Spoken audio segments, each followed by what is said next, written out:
Think of an investor as a 10-year-old person. Remember, a 10-year-old person who may or may not necessarily know your industry. And now you're going to open your slide and tell him a story. Today, I'm going to be talking to you about how to make the right pitch to your investor. Now, there is no set formula. That's one thing. To me, a right pitch is the one which tells the right emotional story. Especially in today's time, when every investor is given thousands of pitches, in their lifetime, if not in a month, but even in a month, in a week, generally, I remember when I was with a venture firm for 6 months or so, we used to get about 300 or so pitches via email and via our website and other ways, right? So to go through all those pitches, you spend perhaps 2 minutes looking at a pitch. If it connects, you take it forward, or else you drop it. So the most important thing in every pitch is telling a right emotional story that connects well with the investor. Think about how are you going to tell your story. Because without a story, there is no script. Without a script, there is no movie, as they say, right? So look at your pitch, not that you are going to tell them everything about what you're doing, how you're doing, and of course I'm going to go through various steps, but let's talk slide by slide. Slide 1 of your pitch deck may have your logo, may have your tagline. They say the maximum time in any pitch made to any investor, maximum time is spent on the first slide. What does the first slide have? Usually a logo and a tagline. Why do you spend most time on that? Because that's where you open your story. Well, then story ka opening scene, movie ka opening scene, where the hero is introduced. You can see I watch a lot of movies, but that is the most important slide for you, because that's where you make the connect with the investor. I'm going to tell you how to do that, some ideas on that. Before that, there's one other thing I want to tell you. Always make sure your investor pitch and your customer pitch are 2 different pitches. What the customer is looking for, he already has a problem, right? Customer already has a problem. So he's interested in your solution, price, how are you going to sell it to him? He's not interested in the team. He's not interested in, you describing him the problem and all that. He already has a problem. Whereas an investor, think of an investor as a 10-year-old person.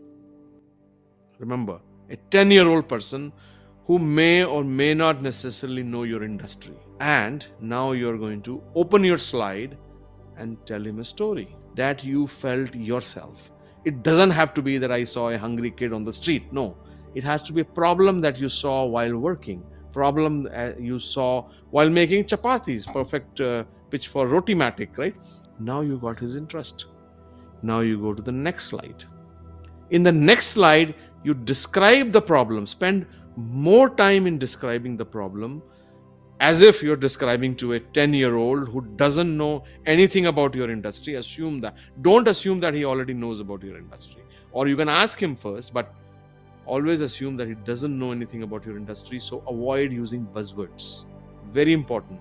People start using that, this, that. I'm not talking buzzwords like ROI and value prop and all. Those guys, they know these buzzwords pretty well, but not your industry specific buzzwords. Often I've seen pitches have all these industry specific buzzwords, and I'm wondering, scratching my head, what is GSR? What is GSM? What is this? I don't know those things. So assume that 10-year-old guy, emotionally connect to him. Next, come to describing the problem in more detail. Half of your job is done if he thinks of this to be a genuine problem which a lot of people might be facing. You have described the story coming from your point of view, how you faced it. Now you talk about the industry, how industry is facing that problem.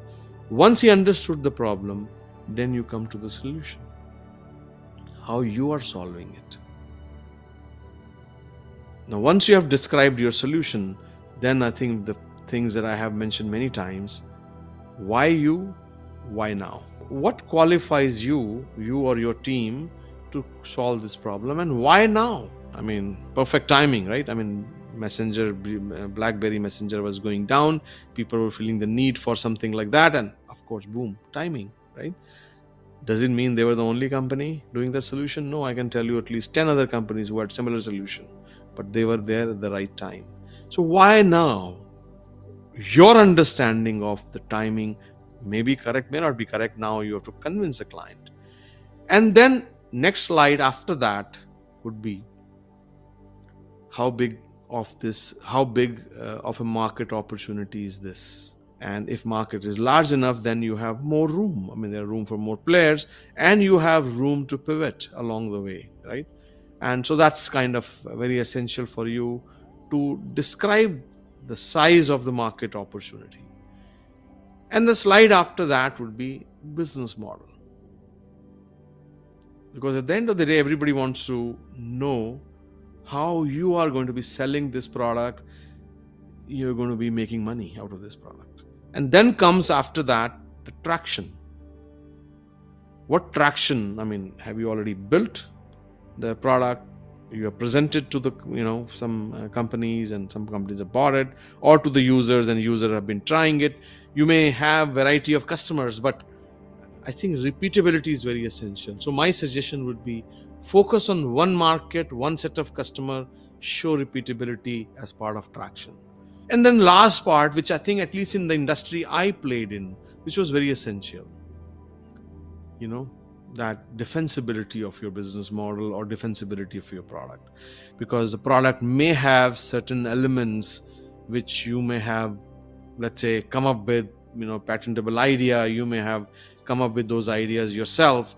So singling those out, mentioning them clearly, calling them out is very, I would say, a very important part of this. These are the slides you need to have. So very essential for us to figure this out, that not to kill the investor with all this data, all this information that we want to tell him. Not more than 10 to 12 slides. And your first 2 slides that I mentioned, which describe a professional story, describe your personal story, pain and response, right? Pain and response. What is a pain and what is a response to it? In a story, in a story manner, that's the most essential part for you. And then comes describing your problem in more detail, followed by the solution, again, pain and response. That's where you spend most of your time in your pitch. And then why you, why now, your business model, traction that you have gotten so far, and defensibility of your business model or your product. Pretty much more than that is too much in my view. You may get 30 minutes to, again, a type of investor. If it's your friend, then of course he may give you all the time in the world, but a good professional investor will not give you more than 30 minutes, and you have to be able to tell your story in the first 2-3 slides only.